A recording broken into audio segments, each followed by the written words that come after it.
Hello friends, first of all we have to understand what is real number. So first recapitulate मतलब आपको पहले पीछे की कक्षा से जो आप नंबर के बारे में पढ़ते आए हैं उसको रिकैप कर लेने की ज़रूरत है। मतलब सबसे पहले हम लोग जो है ये चैप्टर का नाम है रियल नंबर, लेकिन पहले हम लोग नंबर को समझेंगे। नंबर को हम लोग दो ग्रुप में डिवाइड कर सकते हैं, एक रियल नंबर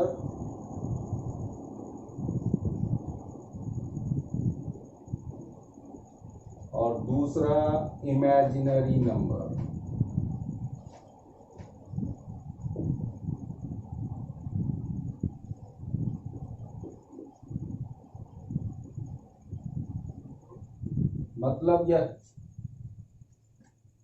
मतलब यह है कि रियल नंबर किसे कहते हैं और इमेजिनरी नंबर किसे कहते हैं, ये समझने की जरूरत है। यदि आपको रियल नंबर के बारे में जानना है तो साथ साथ एक दूसरा नंबर भी होता है इमेजिनरी नंबर, जिसको हायर क्लासेस में आप पढ़ेंगे। लेकिन यहाँ छोटा सा उदाहरण देकर के आपको समझा दिया जाता है कि इमेजिनरी नंबर होता है। As for example √(-25). कितने बच्चों को पता है कि √(-25) का वैल्यू क्या होगा? मुझे लगता है कि ज्यादा से ज्यादा बच्चों को नहीं पता होगा, क्योंकि किसी भी नंबर का जो स्क्वायर होता है वो हमेशा पॉजिटिव होता है। इसके कारण -25 का स्क्वायर रूट आप नहीं निकाल सकते हैं। क्यों नहीं निकाल सकते हैं? क्योंकि -5 इंटू -5 इसका भी वैल्यू होता है +25 और +5 इंटू +5 इसका भी वैल्यू होता है आपका +25। इसका मतलब कोई भी ऐसा नंबर नहीं है जिसका स्क्वायर आपका नेगेटिव हो।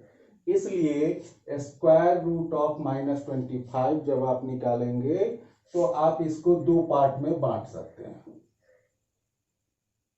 25 इंटू -1 तो 25 का तो निकल जाएगा और ये निकलेगा आपका +5 इंटू ये √(-1) रह जाएगा, जिसका वैल्यू आप नहीं निकाल सकते हैं, क्योंकि आपको पता है कि किसी भी नंबर का स्क्वायर जो है वो पॉजिटिव होता है। ये आपको पता है, पीछे का कक्षा में जो भी आपने स्क्वायर या स्क्वायर रूट के बारे में पढ़ा है उससे आपको यही पता है। तो इसका मतलब इसको हम लोग एक नंबर मान सकते हैं जिसको डिनोट करेंगे I से। ठीक है, I stand for imaginary, unit imaginary number. मतलब -25 का स्क्वायर रूट हो गया 5i, जहां I का value I is equal to √(-1). ये I जो है सो इमेजिनरी नंबर है। ये चीज आपको जस्ट इंट्रोडक्शन दे दिया गया है, बता दिए हैं, जिससे कि आपको यह पता चले कि एक इमेजिनरी नंबर होता है, एक रियल नंबर होता है। इमेजिनरी नंबर काल्पनिक नंबर हुआ, काल्पनिक संख्या हुआ, जिसका मतलब है कि इसको आप रियल लाइफ में कभी भी महसूस नहीं कर सकते हैं, इसको नहीं समझेंगे। रियल लाइफ में ऐसा आपको कोई नंबर नहीं मिलेगा, लेकिन ये नंबर होता है और इसका उपयोग जो है सो हायर क्लास में आपको बताया जाएगा। कॉम्प्लेक्स नंबर जब चैप्टर पढ़ेंगे 11th-12th में, तब आपको इमेजिनरी नंबर के बारे में डिटेल पढ़ा जाएगा। let us we have to go in the main chapter, main real number को हम लोग फिर दो पार्ट में डिवाइड कर सकते हैं। पहला रैशनल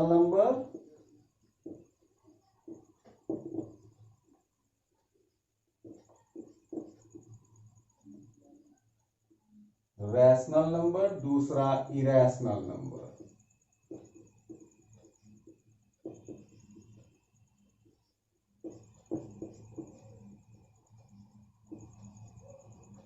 रैशनल नंबर और इरेशनल नंबर।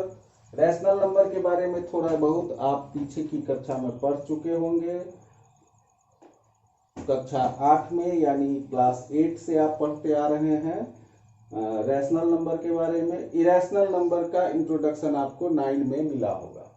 अब इसको दोनों को हम लोग थोड़ा सा डिटेल में जानेंगे, तब आपको आगे के बारे में बताएंगे। इसको मैं इरेज कर दूं, इससे पहले आप स्क्रीनशॉट ले सकते हैं। 1 मिनट के लिए मैं थोड़ा सा आपका बोर्ड के सामने से हट गया हूं, आप इसको स्क्रीनशॉट ले सकते हैं।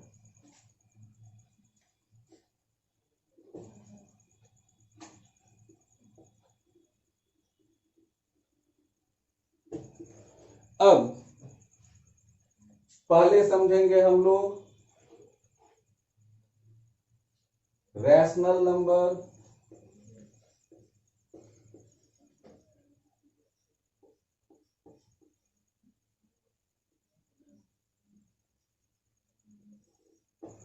रैशनल नंबर वो नंबर है जिसको आप p बाई क्यू के फॉर्म में चेंज कर सकते हैं, यानी a number in the form of p by q. Rational number को आप लोग p बाई क्यू के फॉर्मेट में चेंज कर सकते हैं। कोई भी नंबर यदि रैशनल नंबर है तो वह निश्चित रूप से p बाई क्यू के फॉर्म में लिख सकते हैं, जहां p आपका न्यूमरेटर है, q आपका डिनोमिनेटर है, और p और q दोनों, p and q both are integers.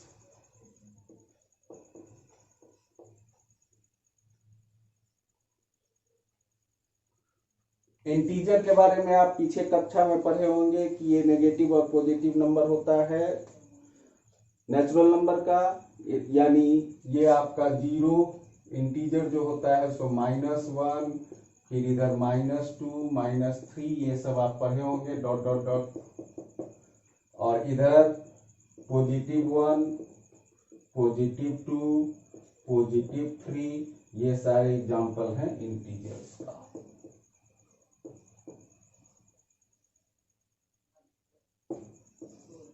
अब इंटीजर में आपका आ गया एक 0।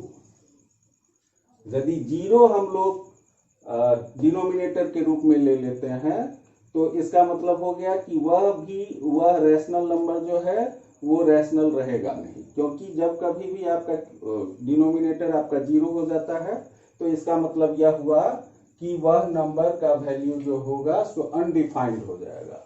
यानी जैसे 1/0 इसका वैल्यू, या 2/0 इसका वैल्यू, क्या होगा ये आप नहीं कह सकते हैं। क्यों? क्योंकि ये आप किसी भी नंबर को, जैसे 2 को डिवाइड करते हैं 0 से, तो 2 5 जा 0, फिर भी 2 बच गया। इसका मतलब है कि ये आप डिवाइड करके इसका वैल्यू नहीं निकाल सकते, इसलिए q का वैल्यू नहीं होना चाहिए 0 के बराबर। q is not equal to 0। ठीक है। अब कोई भी रैशनल नंबर जिसको आप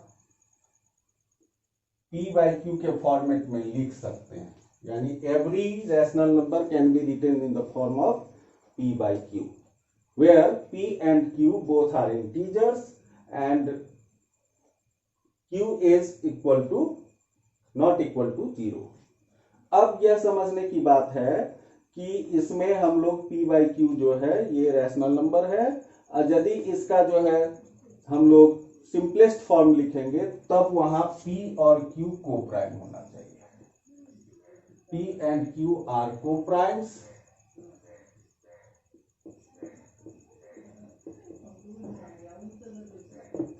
then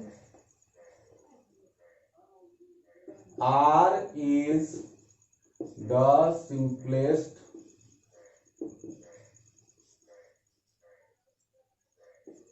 form of rational number।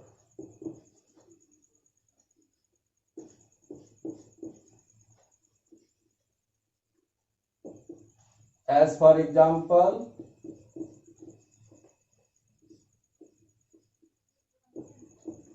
2/3 ये आपका रैशनल नंबर है, और ये सिंपलेस्ट फॉर्म में है, क्योंकि 2 और 3 दोनों जो है वो आपका कोप्राइम है। कोप्राइम हम तब समझेंगे जो वो कोप्राइम है 2 और 3, क्योंकि 2 और 3 दोनों का HCF होता है 1।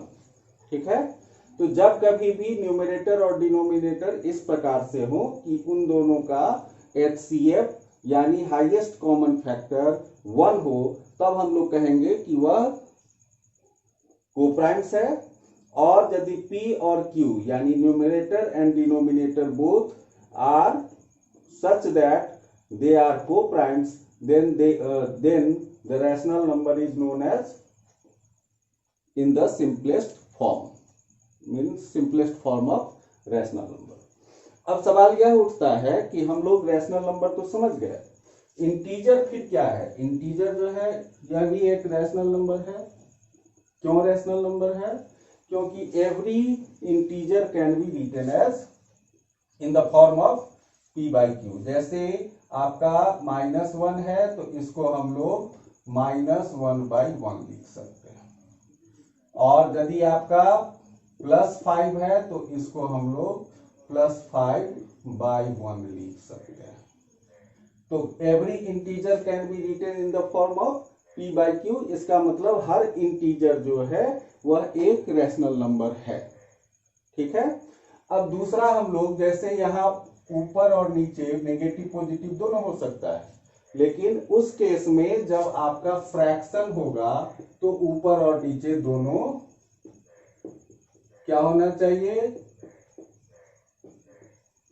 दोनों पॉजिटिव होना चाहिए। इसका मतलब fraction is that number where numerator and denominator both are positive, means both are natural number. अब जैसे ही हम लोग कह देंगे कि A and B both are natural numbers,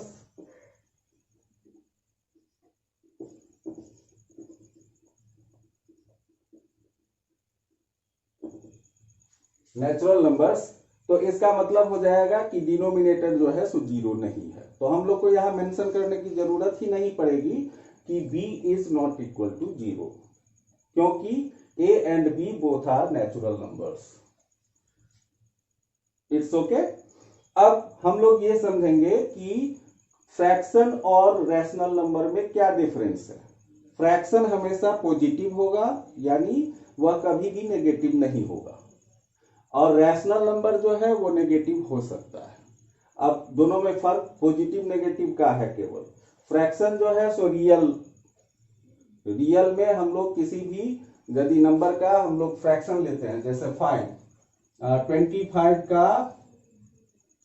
25 है, इसका 2/5 करते हैं। यदि हम लोग लिखते हैं कि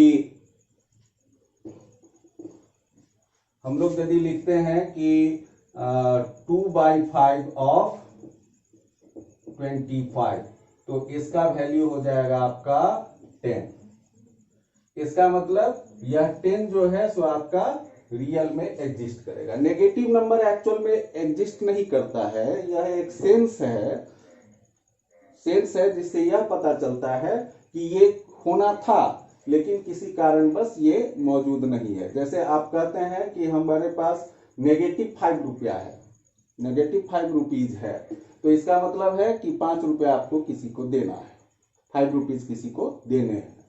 और पॉजिटिव का मतलब है जैसे कहता है कि ₹5 आपके पॉकेट में है, तो इसका मतलब है कि आपके पास ₹5 है। इसका मतलब यह है कि पॉजिटिव 5 है आपके पॉकेट में। ठीक है, इसलिए फ्रैक्शन और रैशनल नंबर दोनों की जरूरत हम लोगों को रियल लाइफ में पड़ती है। अब हम लोग समझेंगे कि इरेशनल नंबर किसको कहेंगे। इरेशनल का मतलब not rational number, which is not rational number, that is called irrational number. तो इरेशनल नंबर को हम लोग समझ ले पहले।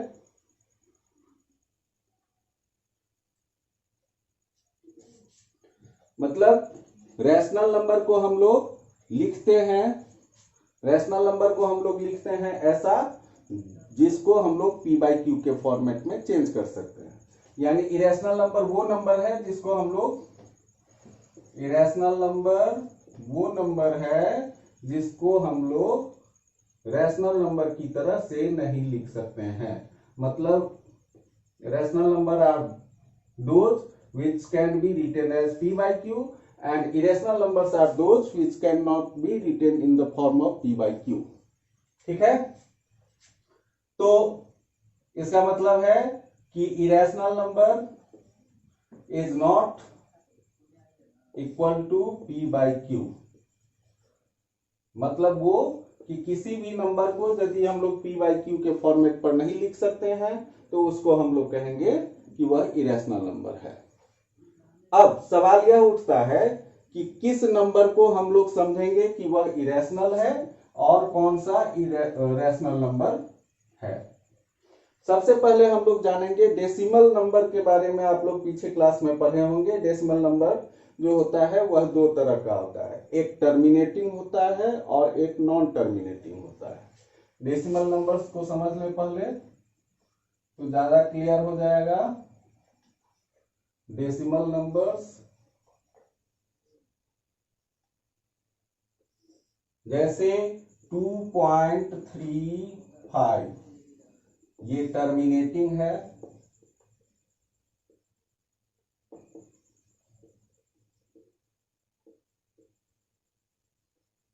और 2.343434 मतलब 3434 रिपीट हो रहा है।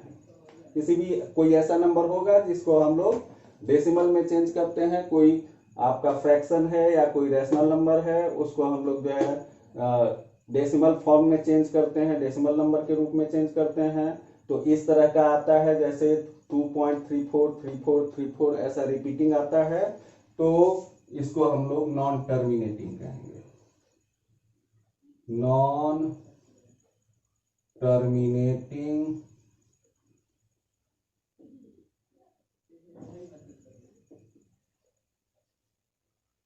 And repeating.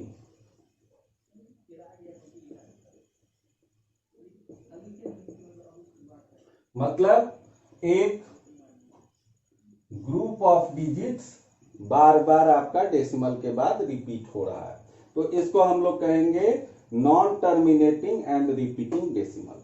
और तीसरा फॉर्मेट है आपका 2.313131234311 इसका मतलब ये हुआ कि 2 के बाद जो पॉइंट है यानी डेसिमल का जो साइन है उस साइन के बाद का डिजिट्स जो है वो आपका किसी भी खास तरीके से डेवलप नहीं हो रहा है। मतलब ये नॉन टर्मिनेटिंग है और नॉन रिपीटिंग भी है। मतलब यह नॉन टर्मिनेटिंग है और नॉन रिपीटिंग है। इसका मतलब यह हुआ कि यह इन दोनों से भिन्न है। इन दोनों नंबर को हम लोग p by q के फॉर्मेट पर चेंज कर सकते हैं। इन दोनों नंबर को हम लोग आगे 9 में पढ़े होंगे आप लोग, कैसे जो है सो टर्मिनेटिंग नंबर को या नॉन टर्मिनेटिंग रिपीटिंग डेसिमल को आप लोग p by q के फॉर्मेट पर चेंज कर सकते हैं। तो ये दोनों आपका जो है वो आ जाएगा p by q के फॉर्मेट पर। इसका मतलब है कि यह दोनों टर्मिनेटिंग और नॉन टर्मिनेटिंग रिपीटिंग डेसिमल्स जो होते हैं वो आपका रैशनल नंबर होते हैं। लेकिन ये जो फॉर्मेट है non terminating non repeating decimals, तो ये आपका जो है वो इरेशनल कहलाएगा, क्योंकि इसको हम लोग p by q के फॉर्मेट पर नहीं चेंज कर सकते हैं, not in the form of p by q। इसका मतलब हुआ कि यह जो है सो इरेशनल नंबर का एक एग्जाम्पल होगा। अब हम लोग पहचानेंगे कैसे कि कौन सा नॉन टर्मिनेटिंग है कौन सा नॉन रिपीटिंग है। हम लोग डेसिमल फॉर्मेट पर जब चेंज करेंगे तो ये समझ लेंगे कि यह जो नंबर है वो जो भी नंबर आपके सामने रहेगा उसका डेसिमल फॉर्मेट पर चेंज करेंगे। यदि टर्मिनेटिंग आता है तो इसका मतलब है कि वो रैशनल है, और यदि नॉन टर्मिनेटिंग रिपीटिंग आता है तो हम लोग समझेंगे कि वह रैशनल नंबर है। लेकिन यदि आपका आ जाता है non terminating non repeating format पर, तो हम लोग समझेंगे कि वह एक इरेशनल नंबर है। अब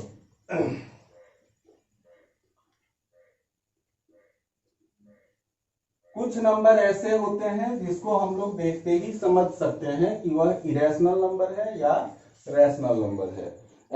जैसे एग्जांपल के लिए आपको यदि दे दिया जाता है √2, तो यह इरेशनल है।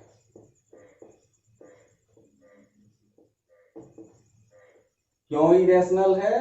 क्योंकि जब इसका स्क्वायर रूट निकालेंगे तो यह आपका आएगा 1.414 ... इसको डिवीजन मेथड से हम लोग स्क्वायर रूट निकालेंगे तो हम लोगों को जो डेसिमल निकलेगा, डेसिमल फॉर्मेट जो निकलेगा वो non terminating non repeating format पर निकलेगा। तो हम लोग जानते हैं कि यह इरेशनल नंबर है। आगे √2 को हम लोग प्रूफ करके देखेंगे दूसरे थ्योरम के रूप में कि यह इरेशनल नंबर है या नहीं है। अब हम लोग एक वेन डायग्राम बनाते हैं जिससे हम लोग ये समझेंगे कि कौन सा रैशनल है, कौन सा इरेशनल है और कौन सा नेचुरल नंबर है, और वो नेचुरल नंबर है तो वो रैशनल है कि इरेशनल है। ये सारा हम लोग एक वेन डायग्राम के द्वारा समझ सकते हैं। सारे नंबर को हम लोग एक रेक्टेंगल के अंदर रख सकते हैं। नंबर्स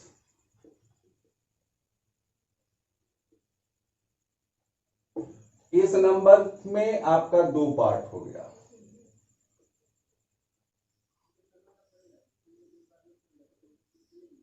ये हो गया रियल नंबर।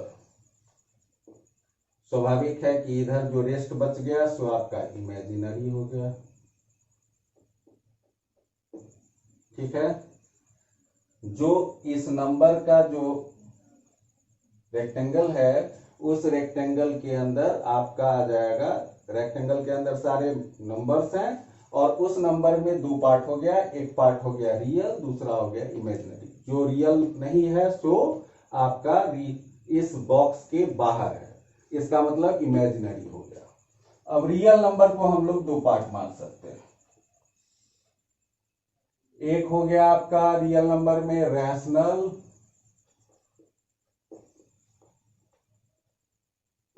और दूसरा हो गया इरेशनल। मतलब जो रैशनल नहीं है सो इरेशनल है और इरेशनल हो गया दूसरा। रैशनल नंबर के अंदर आ जाएगा आपका, रैशनल नंबर के अंदर आ जाएगा आपका फ्रैक्शन, फ्रैक्शन के अंदर हो जाएगा आपका, रैशनल के अंदर इंटीजर भी आ जाएगा, दूसरा आ जाएगा आपका इंटीजर, इंटीजर के बाद होल नंबर, उसके अंदर नेचुरल नंबर। ठीक है, मतलब every natural number is rational, every whole number is rational, every integer is rational, every natural number is whole number, every whole number is integer, every integer is rational, every rational number is real number and every real number is number। Means number को हम लोग दो part में बांटे, real and imaginary. Real को फिर हम लोग दो पार्ट में बांटे, एक रैशनल और दूसरा इरेशनल। रैशनल के अंदर बाकी सारे नंबर जैसे इंटीजर आ जाएंगे, होल नंबर आ जाएंगे, नेचुरल नंबर आ जाएंगे। और रैशनल नंबर पॉजिटिव और नेगेटिव दोनों हो सकता है, और जो पॉजिटिव होगा रैशनल नंबर, जिस रैशनल नंबर का पॉजिटिव वैल्यू होगा उसको हम लोग फ्रैक्शन भी कह सकते हैं। और इस प्रकार से आपका ये इंट्रोडक्शन चैप्टर था, मतलब चैप्टर का इंट्रोडक्शन था जिससे कि आप रियल नंबर के बारे में जान सकते हैं। धन्यवाद, आप लोगों ने इसको बढ़िया से सुना। इस चैनल को स्कूल फॉर यू को सब्सक्राइब कर लें जिससे कि आपको जो भी वीडियो हम अपलोड करेंगे उसको आपके पास पहले पहुंचे। और ये मुझे लगता है कि कमजोर से कमजोर बच्चे जिनको पीछे की कक्षा में पढ़े होंगे और चैप्टर को समझने में दिक्कत होगी तो उनके लिए भी फायदा होगा, क्योंकि बहुत सारे बच्चे जो पीछे कक्षा में पढ़ते हैं वो भूल जाते हैं अगली कक्षा में आते आते, तो उनका परफॉर्मेंस अच्छा नहीं होता है। तो क्लास 10th का ये चैप्टर है, लेकिन इसको हम लोग इस प्रकार से पढ़ें कि आपको यह फायदा हो कि पीछे वाला जितना भी उस चैप्टर को समझने के लिए जितने भी जरूरत की चीजें हैं वो पहले हम इंट्रोडक्शन में ले लेंगे, जिससे कि आपको वो चैप्टर समझने में आसानी होगी। ठीक है, धन्यवाद।